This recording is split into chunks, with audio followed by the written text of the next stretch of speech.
bulchiinsi mootummaa yeroo kan naannoo Tigraay fi mootummaan federaalaa akkasumas dhaabbileen gargaarsa namoomaa idil addunyaa akka isaan gargaaruu qaban gaafataniiru.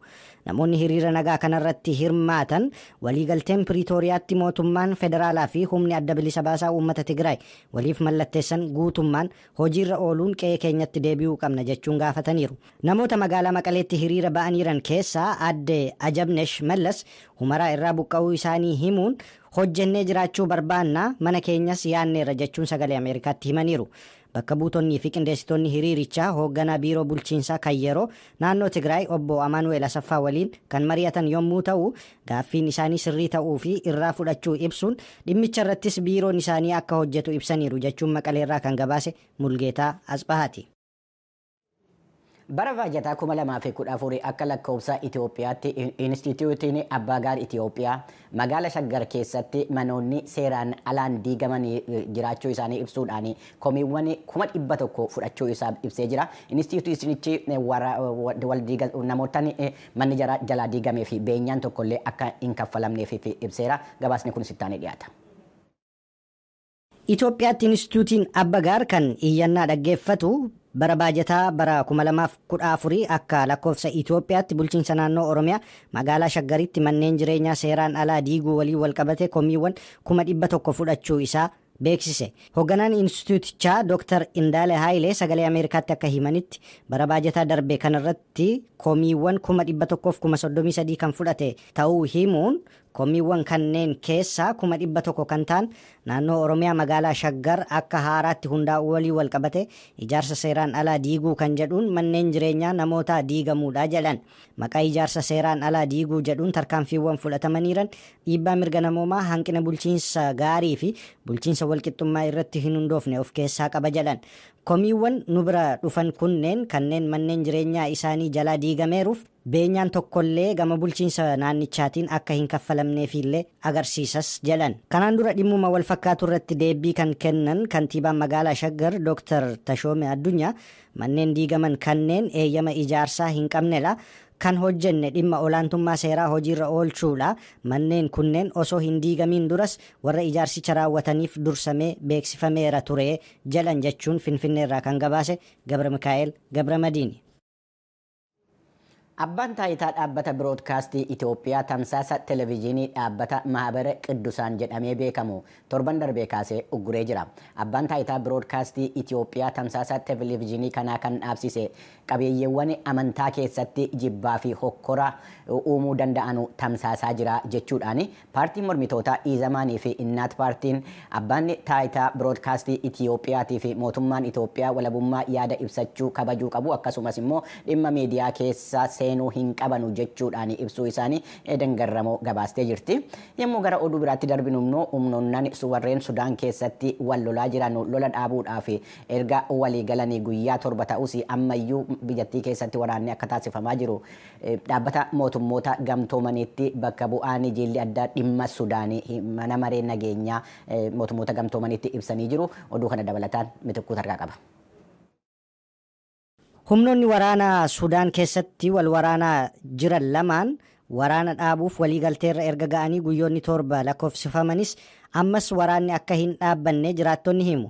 Giddiseentummaa Yuunaayitid Isteetsii fi Saawud Arabiyaan humnoonni waraanaa lamaan karaa bakka bu'oota isaanii magaalaa Jiddaatti mariirra yommuu turanitti dhaabbilee gargaarsa namoomaa fi namoota nagaa akkasumas dhaabbilee misoomaa namoonni nagaan itti tajaajilamaniif eegumsa taasisuu irratti walii galanii turan. Wiixata darbee dhaabbata mootummoota gamtoomaniitti kan gola nagaa eegumsaaf gabaasa kan dhiyeessan ergamaan addaa mootummoota gamtoomanii dhimma Sudaan Volker Pertes jalqabbii Yuunaayitid Isteetsii fi Saawud Arabiyaa kan jajjabeeffamudha jedhanii Sudaan keessatti garuu hanga ammaattiyyuu waraanni itti fufee jiras jedhan. Itti dabaluunis hooggantoonni waraanaa lamaan Muhammad Hamdaa Dagaloonii fi Abdel Fattah Al-Burhaan loltoota isaan jala jiran amansiisuu qabus jedhan.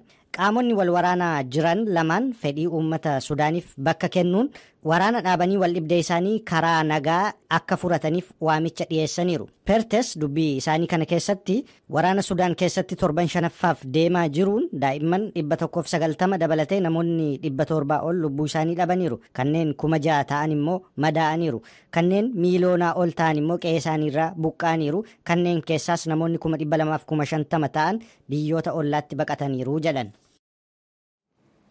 Oduun wal fakkaataa Sudaan keessa jiruun dhaabbata mootummoota gamtoomaniitti dhaabbanni dhimma daa'immanii akka ibsetti hanga ammaatti daa'imman 400,000 fi 50,000 wal waraansa Sudaan keessatti taasifamaa jiru baqachuudhaan gara biyya ollaatti godaanuu isaanii ibsee jira. Gabaasni kunis itti aanee ni dhiyaata. Sababa wal waraansa Sudaan keessaan daa'imman 450,000 qe'ee isaaniirraa buqqa'uun gara biyyoota ollaatti godaananiiru jedhe dhaabbata mootummoota gamtoomaniitti jaarmiyaan gargaarsa daa'immanii Children's Fund. Gareen gargaarsaa kun akka gabaasetti daa'imman godaansaaf saaxilaman kunneen barnoota isaanii addaan kutuun dhohinsoota waraanaaf kan saaxilamanii fi heeruma yeroo malee akkasumas kanneen waraanatti makamuuf dirqaman illee jiru jala. Godaantonni 10,000 lakkaa'aman daangaa qaxxaamuruun biyya ollaa Chaad akka galan kan beeksise dhaabbanni mootummoota gamtoomanii baqattoota kunneeniif ammaaf gargaarsi kennamaa jiru wantoota murteessoo ta'an kanneen akka bishaan, nyaataa fi kanneen biroo akka ta'anidha. Daa'imman yeroo ammaa waraana Sudaan keessaa baqatanii jiran barnoota isaanii addaan kutuu isaaniin dhiphina keessa seenuu himatu. Kunis abdiin isaanii yuunivarsiitii galanii barachuufaa akka ta'e himuun haalli amma keessa jiran garuu itti dukkanaa'uu ibsu. Daa'imman waraana baqatanii amma buufata da'annoo keessa seenanii jiran keessaa kanneen maatiin isaanii eessa akka jiran hin beeknefaa jiru. Isaan hedduu dhiphatus jedha. Manneen hidhaa adda addaa keessatti yeroo garaagaraatti hidhamaa turan jechuun kan ibse dhaabichi gara waggaa tokko oliitiif qajeelcha poolisii magaalaa Buraayyuutti hidhamaa turan ji'a tokkoon dura mana hidhaa Buraayyuutii miliqfamanii turan jechuun ibsee jira. Sabquunnamtiin adda bilisummaa Oromoo obbo Lammii Gammachuu haala miliqfamuu hooggantoota kanaa ennaa ibsan. Jalqabaa onuti qaamolee dhimma mirga namoomaa ilaallatu boordii filannoo biyyaalessaa illee dabalatee itti deemnee wawwaataadha turre. Dhaabbileen tokko tokko itti deemanii kan dubbisaa turanii hammas immoo itti deemanii dubbisuuf kan karoora qabanitti ture. Koreen boordii filannoodhaan hundeeffamee kan ayidureen adda bilisummaa Oromoo Jaaldaawudillee keessatti argaman itti deemee dubbisuuf yeroo inni jedhutti achii miliqsan. Isaa booda garuu magaalaa Dukamitti argamuu isaanii namoonni nuuf eeranii magaalaa Dukamitti bakki isaan turan sun baay'ee nama rifaasisa. Mana baay'ee dhiphoo taate tokkoo fi mana fincaanii biratti kan isaan hidhamanii turani. Ilbisoonni adda addaa isaan nyaatanii fuulli isaanii baay'eetti madaa'ee ture. Maaliif akka isaan gaafa barbaadan gara barbaadanitti oofan gaafa barbaadan immoo miliqsaniyyuu unuuf nuun galle. Abukaatoon hidhamtoota kanneenii obbo Tuulii Baayisaa sagalee Ameerikaatiif akka ibsanitti maamiltoonni isaanii miseensonni hooggansa adda bilisummaa Oromoo namni 7 qajeelcha poolisii magaalaa Buraayyuu turan baatii tokkoon dura mana hidhaa sanaa fudhatamanii guyyaa kaleessaa jechuun caamsaa 14 bara 2015tti gara qajeelcha poolisii magaalaa Buraayyuutti deebifamaniiru jechuun adeemsa ture ibsaniiru. Guyyaa tokko dura maamiltoonni keenya qajeelcha poolisii magaalaa Buraayyuutu jiranii poolisoonni dhufanii waajjira mootummaa wayii deemtaniiti deebitu kottaa jedhanii bakkuma isaan ta'aniiti qodaa isaanii waa tokko toon fudhatiin wayyaa jijjiirraa toon fudhatiin wayyuma uffataniin fuudhanii ba'anii daandii jalaa qajeelchanii fuudhanii kan deemanii booda isaan bu'anii dhabnee tuma barbaannu qajeelcha poolisii magaalaa Dukamitti kan argine. Qajeelcha poolisii magaalaa Dukam geessanii namoonni kun namoota 7dha. Nama gurguddaadha, namoota dhukkuba adda addaa qabanidha, namoota rakkoo hedduu keessa jiranidha. Namoota kana mana kaaree meetira 9 keessa nama 7 kan argatanii kutaa tokko keessatti galchan jechuudha. Magaalaan Dukam ino'a. Kutaan kun baay'ee dhiphaadha. Kutaa kana baatee immoo balbala isaa fuuldura mana fincaaniitti jira. Rakkoo tuumee ture jechuudha. Wixata gaafa caamsaa 14 sa'aatii booda magaalaa Dukam irraa baasanii gara qajeelcha poolisii magaalaa Buraayyuu iddoo duraan turanitti deebisanii jiru jechuudha. Qondaaltonni dhaabichaa sadarkaa adda addaa irra jiran kunneen mana murtii sadarkaa garaagaraa kan naannoo Oromiyaatii hanga federaalaatti akkasumas dhaddacha ijibbaataatti bilisa jedhamanii gariin galmeen qorannoo irratti kan hin saaqamnee fi kaan ammoo abbaan alangaa waliigalaa naannoo Oromiyaa himata irraan qabu jechuun galmee isaanii kan cufe seeraan ala hidhamanii jiru jechuun abukaatoon hidhamtootaa irra deddeebiin ibsaa turaniiru. Addi bilisummaa Oromoo ammas hooggantoonni kunneen haalli isaanitti jiran yaaddoo itti uumuu ibseeraa jedhan obbo Lammii Gammachuu.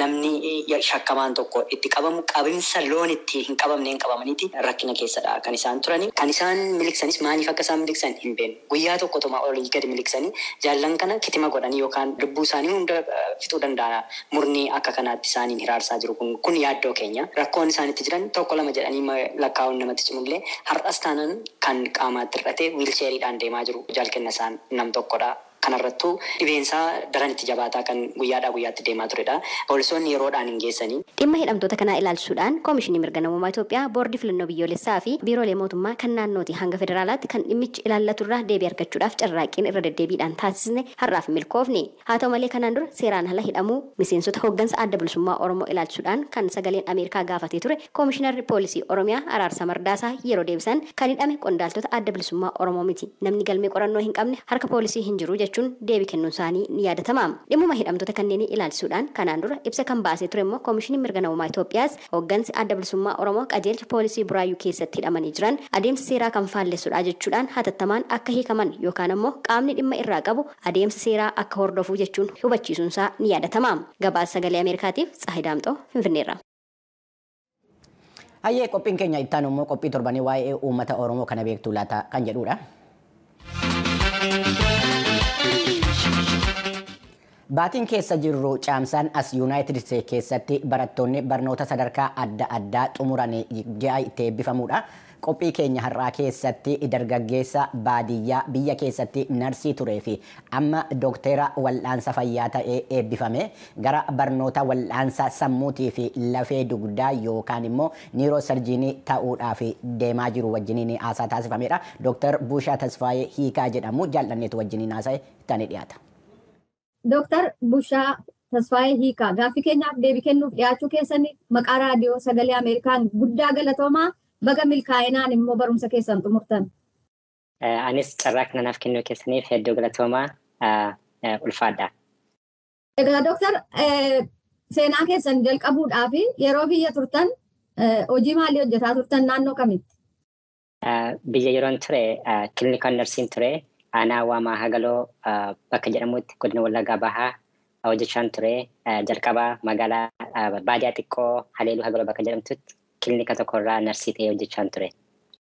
Sana booda hoo?